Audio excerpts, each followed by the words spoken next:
So what's up mga chong? Ngayon naman sasagutin natin yung nag-message sa akin sa Facebook. Sabi niya, i-content ko naman daw kung bakit naghihiwalay yung mga LDR abroad at ng mga nasa Pilipinas. So check nyo tong video na to. So yan, bago natin na sagutin niya, nagpapa-shoutout lang yung mga tropa nating si JR Saga at si Tupe, ang Francen Pajardo at Jay Manalo ng Asturias. Simulan natin sa lack of communication kasi lalo na sa mga mahabang oras na pagitan from abroad at Pilipinas. Luckily, in my own experience, 4 hours lang yung pagitan ng UAE at ng Pilipinas. So, hindi ganun ka haba yung oras. So, nakukuha pa rin namin kasi I've been into LDR din before bago ko sila nakuha rito. Medyo matagal na panahon na rin yun. Pero ayun, isa sa mga dahilan kung bakit naghihiwalay or nagkakaroon ng misunderstanding ang mga magka-LDR is lack of communication. Yung oras nila para sa isa't isa. Siyempre, may kanya-kanya tayong buhay dito at sa abroad. Kaya minsan nakakalimutan natin na kailangan pala natin magkipagkamustahan sa ating mga karelasyon dyan sa Pilipinas. Ang next natin dyan is yung kawalan ng tiwala.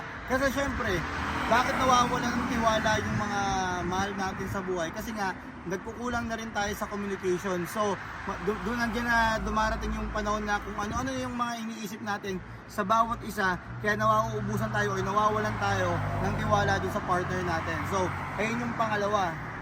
Isa pang reason kung bakit nagkakaroon ng pag-aaway sa mga relasyon na merong LDR. Ito yung pumapatol ka sa mga temptasyon. Hindi naman natin sinasabi na lahat ng nasa abroad ay pumapatol sa temptasyon. Kasi meron din ng mga nasa Pilipinas na pumapatol din sila sa temptasyon para lang pantay tayo dito ng sinasabi, di ba? Okay mga chong, pang-apat na dahilan kung bakit nagkakaroon ng problema sa LDR ay yung mga pumapatol sa chismis, yung mga naniniwala sa marites.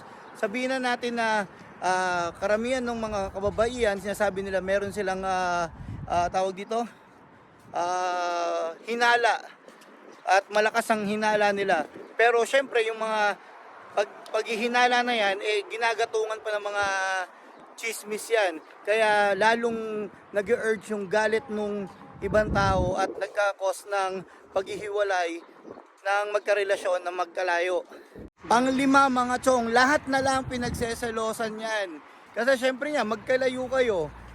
Pwedeng yung katrabaho nung nasa Pilipinas, yung katrabaho ng nandito sa abroad, pagseselosan yan. Pati yung activity na ginagawa nung nasa Pilipinas at mga nasa abroad, lahat yan pagseselosan. Kahit ultimong mismong pananamit, pag ginagawa ng tao na nasa LDR, lahat yan pagseselosan nga. Kasi nga, kung ano-ano na yung mga nasa isip nila.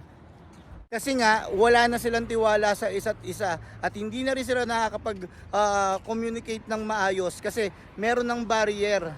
So, ayun yung mga reason kung bakit mostly nagkakaroon ng problema o rumahantong sa paghihiwalayan ang mga LDR. Hindi ko naman nila lahat, pero base yan sa mga napapanood natin, nakakausap nating tao. At sa susunod nating video, pag-uusapan natin kung paano nga ba, based on my personal experience, kung paano mag-LDR or paano mag-succeed sa LDR. So, thank you for watching mga chong.